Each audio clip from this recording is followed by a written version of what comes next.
Была цель у нас поставление оружия с запада. Вот. Поразили цель. Это было железнодорожным.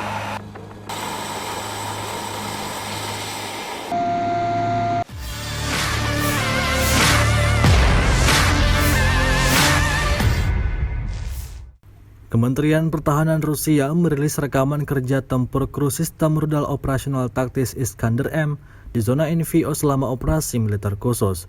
Rekamannya diunggah di akun Telegram @MOD Rusia pada Jumat 21 Oktober 2022. Awak sistem rudal operasional taktis Iskander-M dari kelompok pasukan distrik militer pusat disiagakan dan melancarkan serangan akurat dengan rudal balistik pada infrastruktur militer angkatan bersenjata Ukraina. Diketahui koordinat target diterima di pos komando divisi. Tampak dalam rekaman performa dari rudal Iskander-M tidak main-main. Mengutip dari apa yang disampaikan oleh salah satu prajurit menyatakan bahwa dengan rudal Iskander-M target dijamin akan hancur.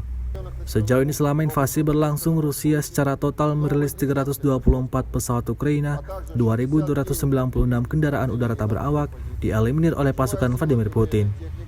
Sementara itu dari kubu Kiev, Kementerian Pertahanan Ukraina melaporkan 370 tentara Rusia dieliminir dalam 24 jam terakhir. Total 66.650 prajurit Rusia meninggal sejak awal konflik hingga hari ke-239.